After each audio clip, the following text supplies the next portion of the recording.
जय गुरु जी। गुरु जी की प्यारी संगत, गुरु जी का आश्रम जूम सत्संग में आप सबका बहुत बहुत स्वागत है। संगत जी, आइए सत्संग की शुरुआत करते हैं। और सत्संग के लिए आज हमारे साथ हैं नारायण अंकल। नारायण अंकल, आप प्लीज आए और गुरु जी का सत्संग शेयर करें। जय गुरु जी। मैं आज का सत्संग शुरू करता हूँ। 2 दिन पहले मई का महीना गुजरा। ये बहुत ही सेंटिमेंटल महीना होता है पुरानी संगत के लिए, हम लोगों के लिए जो गुरु जी के बीच में रहे। गुरु जी की महासमाधि मई में है। गुरु जी के माता जी का भी अकाल चलाना मई में हुआ। दोनों इवेंट मई के हैं।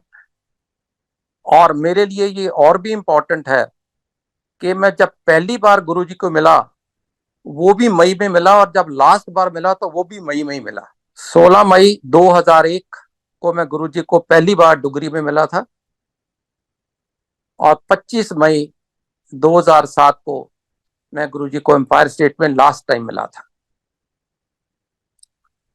मेरे को वो सारे का सारा सीन याद आ जाता है जब मई का महीना आता है। मेरे को अभी भी याद है कि मैं गवर्नमेंट में था, मेरी पोस्टिंग हुई चंडीगढ़। गुरुजी ने मेरे कुलीग के थ्रू मैसेज भेजे कि नारंग अंकल को बुलाओ। मैं नहीं जाना चाहता था, या नहीं फेथ था, लेकिन 3-4 मैसेज आने के बावजूद भी जब मैं नहीं गया तो ऐसा कारण हुआ कि गुरुजी के माता जी चल बसे, और मेरे को ये मैसेज मिला कि ऐसे ऐसे गुरुजी के माता जी चल बसे हैं। और वही कुलीग मेरे पास आया कि मैं अफसोस करने डुगरी जा रहा हूँ, चलोगे? तो मेरे को उस समय तो नहीं डेट याद थी, लेकिन बाद में कैलकुलेट की कि 16 मई को हम सुबह चंडीगढ़ से डुगरी के लिए चले। 2001 में 2001 में, और 2 घंटे में हम डुगरी पहुंचे। Purely and only to console and condole, सिर्फ अफसोस करने के गए थे, कोई फेथ की धारणा नहीं थी उस समय। जब हम वहां पहुंचे तो गुरुजी घर में नहीं थे। मेरे जो कुलीग थे वो गुरुजी की फैमिली के काफी क्लोज थे। मेरे को वहां जाके बैठक में बैठाया गया, और वहां पे गुरुजी के फादर बापू जी, सिस्टर कृष्णा भैन जी, गुरुजी दे ब्रदर और भाभी, गौरव अंकल के पेरेंट्स, ये सारे लोग बैठे थे। तो मेरे को पहले इंट्रोड्यूस कराया गया और हमें बताया गया कि गुरुजी कहीं गए हैं, शायद मेडिटेशन में हैं, कुछ टाइम के बाद ही आएंगे। अब जब हम गई थे अफसोस करने तो रुकना था। और 12:30 हम पहुंचे डुगरी, और गुरुजी 4:30 आए। अब 4 घंटे बिताने एक कठिन काम है, जब को आप उस आदमी के बारे में, उस आदमी को कभी मिले नहीं, उसके बारे में नहीं जानते, और आपका अभी फेथ भी उनके साथ कोई डेवलप नहीं हुआ।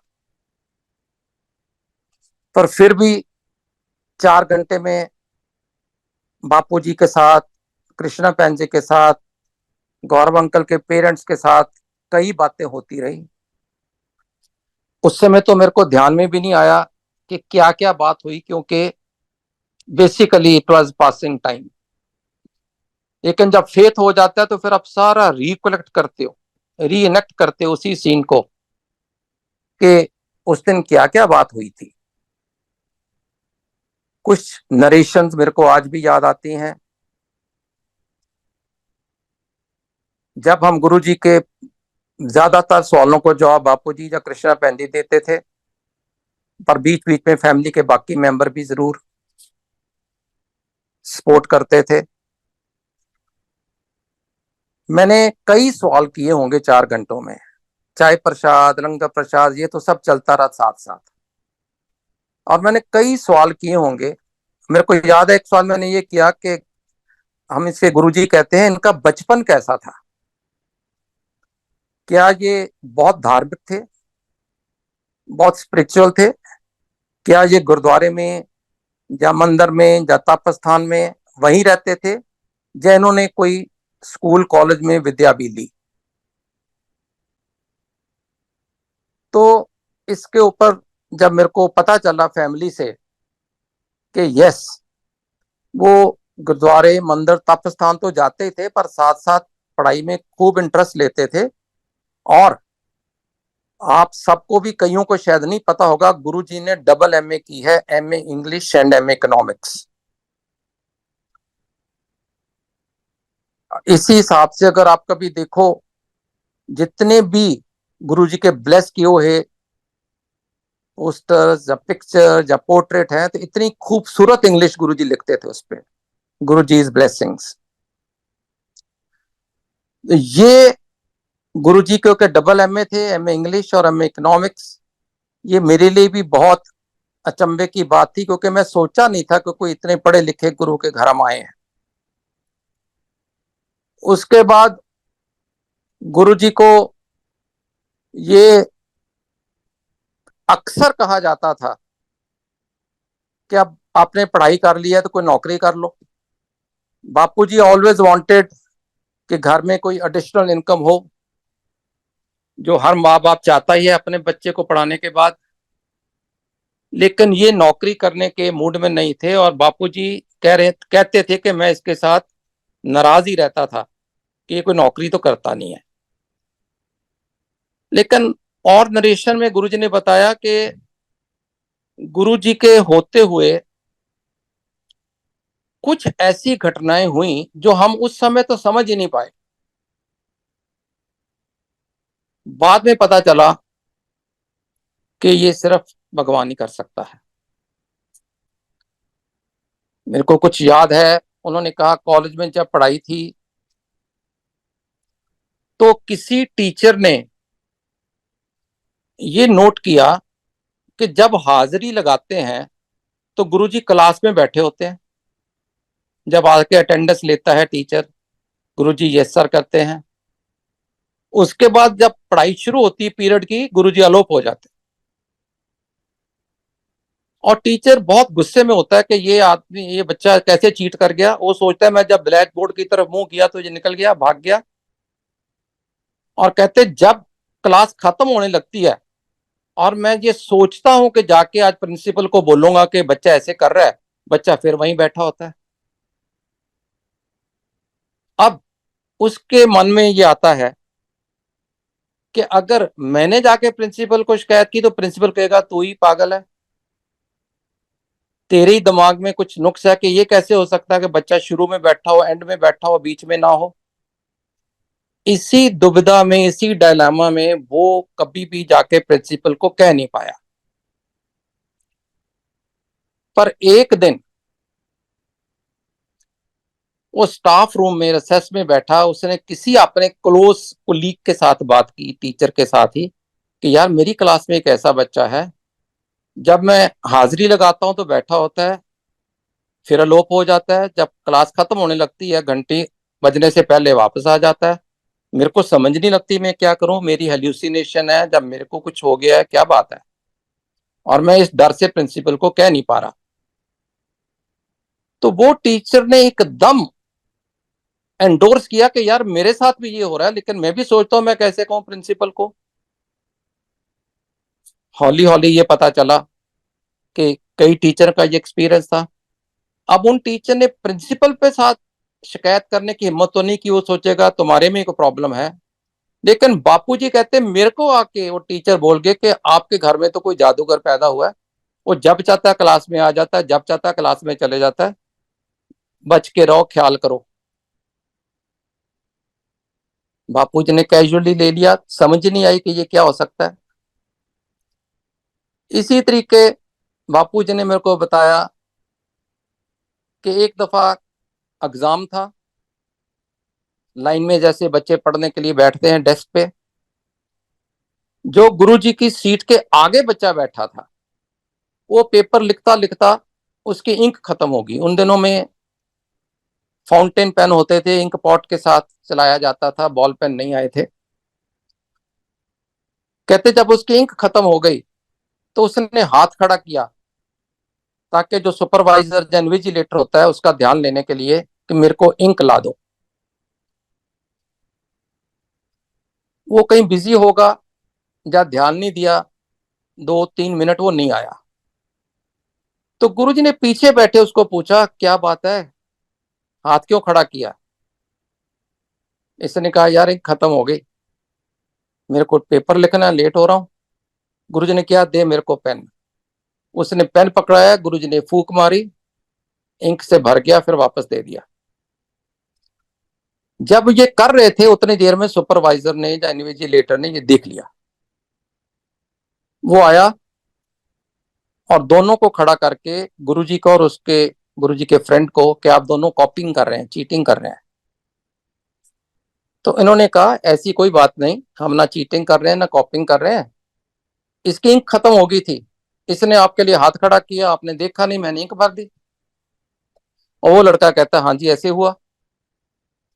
अब ये नॉर्मल पार्लेंस में ये बात मानने लायक है नहीं। वो जो इन्विजिलेटर था स्कूल टीचर ही था, इससे ये कैसे हो सकता है, मैं मानता ही नहीं। पर उस समय तो खैर आर्गू नहीं किया, दोनों को बैठा दिया, पर उसके मन में एक शक रह गया। वो स्कूल की टक शॉप पे गया, वहां से एक नया पेन लेके आया और आके गुरुजी को कहता है, अगर आप में इतनी हिम्मत है इसमें शाही भर के दो नए पेन में। तो गुरुजी ने फिर फूंक मारी, वो भर गया इंक के साथ। और वो टीचर शाम को फिर बापूजी को कहने आया, अब तो कंफर्म हो गया कि आपके घर में जादूगर पैदा हुआ है। अब बापूजी ना पूछ पाते थे ना समझ पाते थे। बापूजी कहते मेरे को समझ नहीं लगती थी ये क्या क्या बातें करते हैं। सो इस तरीके से कई दृष्टांत उन्होंने दिए। एक दफा कहा कि बहुत जबरदस्त बरसात हो रही थी, 61-62 में पंजाब में फ्लड्स भी आए और एक एक 1.5 फुट पानी सारे गांव में इकट्ठा हो गया। माता जी, कुदरती बात है, बच्चे के लिए परेशान थे। उन्होंने किसी कामे को भेजा, जाके देख के आओ कहाँ पे है बेटा। वो देख के आया तो कहता है, जी मैं देख आया हूँ गुरुजी, फलानी फलानी जगह पे एक बोर्ड के दरख्त के नीचे बनने के ऊपर बैठे हैं, आंखें बंद है, छोटी उम्र का बच्चा है। मैं गया हूँ एक एक 1.5 फुट पानी से निकल के, कीचड़ में से, लेकिन जहाँ गुरुजी बैठे हैं उसके 5-10 स्क्वायर फीट के आसपास इर्द गिर्द में कोई बरसात नहीं, कोई बूंद नहीं। अब ये बात मानने को आती नहीं है। माता जी ने कहा, नहीं तू प्रॉपर चेक नहीं करके आया, एक और किसी को भेजा, वो भी आके उसने यही कहा। तो मानो बापूजी कहते कि कई ऐसे इंस्टांसेस, दृष्टांत होते रहे जिसमें ये मैसेज तो मिलता था कि ये आम एक्ट नहीं है। मैं तो 2-3 एग्जांपल दे रहा हूं, कितनी उन 4 घंटे तो बहुत होते हैं, बहुत कुछ बातें की होगी, कुछ याद है कुछ नहीं है। लेकिन ले देख के ये परिवार ने सोचा कि नॉर्मल ह्यूमन बीइंग नहीं है, कोई बड़ी शक्ति है। अगर ऐसे उन जहां वो बैठे हैं आसपास कोई बरसात नहीं हो रही, तो ये पेन में फूंक मारना जादूगरी का काम हो सकता है, लेकिन अपने इर्द गिर्द बरसात ना होने देना ये जादूगरी का काम नहीं होता। तो इस लिहाज से उनको थोड़ा सा मन में विचार आया। जब ये बातें चल रही थी, मेरे को ये भी याद है कि मैंने उस समय कृष्णा बहन जी को या बापू जी को, जैसे सारे गौरव अंकल के पेरेंट्स सब इकट्ठे बैठे थे, मैंने कहा, जी आपको पता कैसे लगा कि आपके घर में गुरु जन्मा है? तो बापूजी ने कहा, ये अच्छा क्वेश्चन किया है आपने नारंग अंकल। कहते, मैं तो हमेशा ही कहते थे कि ये काम करे, कहीं पढ़े। मैं गुस्सा भी करता था, कहीं आगे नौकरी ले, कमाए, घर में लाए। लेकिन मेरी वाइफ, गुरुजी की मदर जो है, वो हमेशा कहती थी कि आप इन इसको कुछ नहीं कहो, इस बच्चे को। कहते एक दिन हम घर में बैठे थे, बेटा भी बैठा था, गुरुजी के बारे में कह रहे हैं, हम दोनों बैठे थे। सडनली मेरी वाइफ को क्या दिमाग में आया और खड़े होके उन्होंने जाके गुरुजी को मत्था टेक दिया। अब ये नॉर्मल चीज नहीं है, बेटा तो माँ को मत्था टेकता है हमारी सभ्यता में, माँ बेटे को मत्था टेक के ये सुना नहीं गया। तो कहते, बापूजी कहते मैंने पूछा ये क्या किया? तो मेरी वाइफ बोलती कि मेरे को पता नहीं, नूर इनके चेहरे पे नजर आया और मेरे से रहा नहीं गया, मेरे को लगता है कोई शक्ति है, मैं जाके मत्था टेक दिया। कहते मैं 2 3 4 दिन इसके बारे में सोचता रहा, क्योंकि ऐसी आर्गुमेंट को डिस्काउंट करना भी मुश्किल होता है, डिसएग्रीमेंट भी मुश्किल होता है। तो मैं कह रहा था कि बापूजी ने कहा ये तो हम नहीं बता सकते कि हमारे मन में क्या आया, मैंने या मेरी वाइफ ने क्या उनमें देखा, ये एक इंटरनल एक्सपीरियंस है जो एक्सप्लेन नहीं हो सकता। लेकिन जब हम दोनों ने एक के बाद एक मत्था टेक दिया, तो आप ये समझ सकते हैं उस दिन हमने समझा कि हमारे घर में गुरु जन्मा है। तो इस तरीके से मेरी 16 मई 2001 की दोपहर गुरुजी के घर में गुजरी, डुगरी में। तकरीबन 4:30 बजे गुरुजी कहीं बाहर गए हुए थे, प्रोबेबली मेडिटेशन में, वहां से आए और जब अंदर आए तो हम बैठक से उठ के एक साथ वाले कमरे में चले गए। यहाँ पे 25 30 लोग बैठे हुए थे, एक मंजी थी गुरुजी के लिए। जैसे कि अक्सर ये गांव में माहौल है, जब कोई डेथ होती है तो जब तक तेरी भी ना हो जाए, गांव के लोग शाम को इकट्ठे हो जाते हैं, वहां भी इकट्ठे थे। जब मैं गुरुजी अंदर आए, मैं तो कभी जानता भी नहीं था कौन, ना कभी मिला था, पर क्योंकि गुरुजी आके मंजी पे बैठे तो समझ आ गई कि यही गुरु है। तो उस कमरे में मैं भी उधर साथ ही बैठा था। तो आते मेरे को बोले, नारंग अंकल तुम बड़ी बारी बुलाया, आए क्यों नहीं? मेरे को समझ नहीं लगी कि किसने इनको बताया कि मैं ही नारंग हूं या इशारा किया है। उस समय इस चीज की समझ नहीं थी, मैं कुछ जवाब नहीं दे पा रहा था। मैंने कहा बस ये आ नहीं पाया, पर माता जी का बड़ा अफसोस हुआ है। देन ही सेड आपकी पोस्टिंग कहाँ का रही है? मैंने सारी बताई अपनी हिस्ट्री। फिर 2 मिनट बाद मैं क्या, गुरुजी माता जी बारे अफसोस हुआ है, बड़ा माड़ा लगा। उन्होंने बिल्कुल इग्नोर किया, या इस मेरे कथन को कोई इंपॉर्टेंस नहीं दी। मैंने 2 3 बार रिपीट किया, फिर मैंने कहा एकदम पास बैठा हूं तो ये तो हो नहीं सकता कि गुरुजी को सुनाई ना दिया हो कि मैं उनको अफसोस कर रहा हूँ या कंडोलेंस करने आया हूँ। पर ठीक है, गुरु की मौज है। मैं अपने, मेरे मन में क्लियर है कि मैं किस काम के लिए आया हूँ, तो उनको भी पता है आज आया तो इसीलिए आया होगा। पर इधर उधर की बहुत सारी बातें करते रहे। उस समय बिल्कुल समझ नहीं आई कि क्यों इग्नोर कर रहे हैं, लेकिन कुछ साल बाद गुरु जी के जुड़ने के बाद ये समझ लगी कि जिंदगी और मौत तो गुरु के हाथ में है। जब चाहे जिसको लाइफ दे दे, जब चाहे एक्सटेंड कर दे। तो ये उनके लिए इतनी बड़ी बात नहीं थी जो हमारे नॉर्मल ह्यूमन बीइंग के लिए है। यहाँ पे मैं एक छोटा सा और सत्संग शेयर करूंगा। एक अंकल थे, गुड़गांव के ही हैं। वो एक दफा गुरुजी के पास गए, मैं भी वहीं बैठा था बाई चांस उस दिन, और जाके बोले, गुरुजी गुरुजी, बड़ी पैनिक में थे कि डॉक्टरों ने कहा कि तेरे को टर्मिनल कैंसर हो गया, तेरी 3 महीने जिंदगी बची है। तो गुरु जी ने कहा फिर मैं की करा। इसे गुरु जी मैं ਤੁਹਾਡੇ ਕੋਲ ਆਇਆ ਕਿਉਂਕਿ ਤੁਹਾਡਾ ਭਗਤ ਆ। जब डॉक्टर ही जवाब दे देता तो मैं तो किਤੇ ਹੋਰ ਜਾਣਾ ਨਹੀਂ ਸੀ, ਤੁਹਾਡੇ ਕੋਲ ਹੀ ਆਣਾ ਸੀ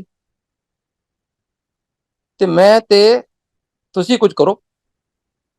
गुरु जी कहते फिर मैं की करा। 2-3 बार ऐसे ही वो अपनी प्रॉब्लम देता रहा, गुरु जी कहते रहे कि मैं की करा। अल्टीमेटली उसने थोड़ा सा जैसे खिंच जाता आदमी, बोला गुरु जी आप नहीं करोगे तो कौन करेगा। तो गुरु जी ने बोला दस ना मैं की करा। अब वो आदमी ने अपना दिमाग लड़ाया, बोला 2 लड़कियां हैं, अभी कॉलेज गोइंग हैं, शादी होनी है उनकी, घर मैंने बुक किया हुआ है लेकिन अभी पोजेशन नहीं मिला। तो सारा हिसाब किताब लगा के उंगलियों पे कहता है गुरु जी 5 साल लाइफ दे दो तो मैं सारे काम कर लूं, फिर मेरे को कोई चिंता नहीं। गुरु जी ने जैसे कैसे भी उसे बख्शा, ब्लेस किया, चला गया। ये बात है 2006 की। 2011 में एक दिन पता चला कि वो अंकल आज सुबह उठे ही नहीं, पर लोग सुधार गए हैं। और बाद में उनकी वाइफ आंटी के साथ बात करते हुए पता चला कि आज पूरे 5 साल हुए हैं जो गुरुजी ने उनको लाइफ की एक्सटेंशन दी थी। तो जिस गुरु को लाइफ देने का अधिकार है, एक्सटेंड करने का अधिकार है, उसको मैं क्या जाके अफसोस करूं उनके घर में किसी की डेथ का। उस समय तो समझ नहीं आई, लेकिन जब समझ आ रही है तो ये सब छोटी बातें लगती हैं। खास करके गुरुजी के लिए तो बहुत ही छोटी बातें हैं। तो अब ये अलग बात है कि वो घर वाले जिनके अंकल की डेथ होगी, उसके बच्चे कभी कभी कहते हैं कि हमारे पापा को 10 साल मांगने चाहिए थे। उस समय किसी ने सोचा नहीं होता, ना ये सोचा होता कि मैं जाके गुरु जी को अपनी प्रॉब्लम दूंगा, गुरु आगे से पूछेगा मैं क्या करूं। लेकिन गुरु जी के जो गोल्डन वर्ड्स जिसको हम सत्संग अक्सर करते हैं, वो हमें नहीं भूलने चाहिए। गुरु जी कहते मांगो मत, मानो। मैनू पता है कि लिए की चंगा कि उन्हें 5 साल मंगे, गुरु जी ने दे देते। ना मंगदा या जिस तरह भी गुरु जी ने ब्लैसिंग मंगदा है, गुरु की मौत सी की कर दे। सो इस एंगल को लेके मेरे को लगा कि गुरु जी ने मेरे को शायद इग्नोर नहीं किया मैं जब अफसोस कर रहा था, या ये नहीं कि सुना नहीं, उन्होंने इसको इतनी अहमियत नहीं दी, इंपॉर्टेंस नहीं दी। जब मैं उठने लगा तो मेरे को कहते हैं 21 मई को गुरु माता जी का बरसी का भोग है, माता जी का अंतिम अरदास है, आना जरूर, आई जरूर। मैंने कहना मैं कह दी सत बचन। Now, Sat Bachan is a very beautiful word in Punjabi. It means you will comply, come what may. आप कह सकते थे मैं कोशिश करूंगा, आप कह सकते थे आई ट्राई माई बेस्ट, लेकिन आपके मुंह से सत बचन निकला, ये गुरु का तरीका था। सत बचन हम बुजुर्गों को, महापुरुषों को कहते हैं। दैट मीन्स जो आपने कहा जरूर होगा। उन्होंने कहा आई जरूर, मैं पहुंच गया। जब मैं भोग वाले दिन वहां पहुंचा, बहुत रश था, हजारों में संगत आई हुई थी। मेरा फर्स्ट एक्सपीरियंस था, मैं तो कभी सोच भी नहीं सकता था कितनी संगत होगी। जब वहां, क्योंकि मैं ऑफिशियल था, गाड़ी से उतरा, मेरे को कुछ लोगों ने स्कॉट करके अंदर एक वीआईपी इनक्लोजर बना हुआ था, उसके अंदर बैठा दिया ले जाके। और आई स्टिल रिमेम्बर उस समय गुरु ग्रंथ साहब की हजूरी में भाई हरबंस सिंह जगाधरी वाले कीर्तन कर रहे थे, और गुरु जी अभी पंडाल में मौजूद नहीं थे। तो जब भी मैं वहां जाके पहुंचा तो मैंने देखा गुरु जी है नहीं। तो मेरे को लगा अभी गुरु जी आएंगे और फिर संगत जो है उठ के सब गुरु जी को मत्था टेकना शुरू कर देगी, जो मैंने 4-5 दिन पहले देखा था। और हमें जो सिखाया गया बचपन में कि गुरु ग्रंथ साहब की हजूरी में किसी और को मत्था नहीं टेका जाता, ये मेरे मन में एक सवाल आया। सवाल आने की देरी थी कि विद इन नेक्स्ट 40-50 सेकंड में ही, 1 मिनट तो बहुत ज्यादा होता है, उससे पहले ही एक सेवादार ने कीर्तन रोक के माइक पे अनाउंस किया कि गुरुजी अब पंडाल में आ रहे हैं और उनका ये हुक्म है कि कोई भी संगत उठ के गुरुजी को मत्था नहीं टेकेगी, क्योंकि जहां गुरु ग्रंथ साहब होते हैं वही सुप्रीम होते हैं। मेरे को तो मानो इंस्टेंट अपने सवाल का जवाब मिला। मैं तो बड़ा हैरान ही हो गया, बड़ा अचंभे में, कि मैं तो अभी सोचा ही था मतलब मन में, और जवाब भी मिल गया। और अगले 1-2 मिनट में गुरुजी आ भी गए पंडाल में। आए तो वही वीआईपी एनक्लोजर में ही उनको बैठना था, बैठे मेरे से 10 फुट दूर होंगे, और आते मेरी तरफ देख के एक किस तरीके की मिस्चीवियस स्माइल सी दी, जैसे मानो में मेरे से पूछ रहे हैं कि तेरे को सवाल का जवाब मिल गया। उन्होंने बोला कुछ नहीं, इट इज ऑल टेलीपैथी। कह रहे हैं कि मानो ये पूछ रहे हैं कि तेरे को सवाल का जवाब मिल गया। अब मैं क्योंकि सोच रहा हूँ को ये पूछ रहे होंगे, मैंने भी नोट कर दिया, मैंने भी हाँ कर दी, था हाँ जी मिल गया। That was the first eye contact building relationship with the गुरु। फिर जब वहां से भोग पड़ा उठे तो संगत काफी थी। एक अनाउंसमेंट हुई कि पंजाब की संगत पहले प्रसाद ले ले और उसके बाद दिल्ली की संगत प्रसाद ले। उन दिनों में गुरुजी देख, जो कड़ा प्रसाद होता है, अपने कोमल हाथों से ऐसे देते थे, आपके 2 हाथों में भी पूरा नहीं आता था। आपको लिटरली लिक करना पड़ता था, चाटना पड़ता था, एक हाथ से दूसरे हाथ को ट्रांसफर नहीं कर सकते। और मैंने देखा बहुत लंबी लाइन लगी हुई है, लंगर भी चल रहा था। कुछ लोग लंगर लेके प्रसाद ले रहे थे, कोई पहले प्रसाद लेके लंगर ले रहा था, जैसे भी जिसको मौका मिल रहा था। और मैंने सोचा, क्योंकि तो मेरा फेथ तब था ही नहीं, तो मैंने कहा यार मैं लाइन में कहाँ लगूंगा। मैंने ऐसे 25-30 लोगों के पीछे किसी को रिक्वेस्ट की कि भैया मैं जल्दी में हूँ। मेरे दिमाग में ये आ गया, मैं तो चंडीगढ़ से आया हूँ, यूनियन टेरेटरी है, ना पंजाब है ना दिल्ली है, मैं पैदा उठा लेता हूँ। और मैं जब 25-30-40 लोगों के पीछे चुपके से स्मार्टली घुस गया, और जब प्रसाद की टर्न आई तो गुरुजी मेरे को प्रसाद देके कहते आओ नारंग अंकल, आगे लाइन तोड़ के। मेरे ते मानो पांव से जमीन फिसल गई कि ये उनको कैसे पता चला। ये तब की बात है। आज मालूम है साक्षात शिव है, शिव की तीसरी आंख होती है, दुनिया देखते हैं मैं किस बात की मूली हूं। लेकिन उस समय इस चीज का एहसास भी नहीं हुआ, समझ भी नहीं आई। पर प्रसाद देते देते साथ में ये कहा कि नारंग अंकल 7 जुलाई को मेरा बर्थडे है, बड़े मंदिर जरूर आना। और फिर मेरे मुंह से निकल गया 7 वचन, दैट आई कंप्लाई। सो 7 जुलाई 2001 को मैं अपनी फैमिली को लेके पहली बार बड़े मंदिर पहुंचा। गुरुजी को मत्था टेका, इंट्रोड्यूस कराया, मेरी आंटी मेरा बेटा। उन्होंने एकदम साथ ही राइट पे बैठा लिया, और वहां पे सिर्फ एक आदमी और बैठा था जिसको मैं जानता था, मेरी फैमिली नहीं जानती थी। वो थे अरुण शौरी अंकल। वो अपने टाइम के बड़े जर्नलिस्ट रहे हैं, एडिटर इन चीफ रहे हैं इंडियन एक्सप्रेस के, और बाद में पॉलिटिशियन के तौर पे मिनिस्टर भी रहे हैं। संगत आ रही थी, मत्था टेक रही थी, गुरुजी के पास ब्लेसिंग ले रही थी, जा रही थी, हम सब नजारा देख रहे थे।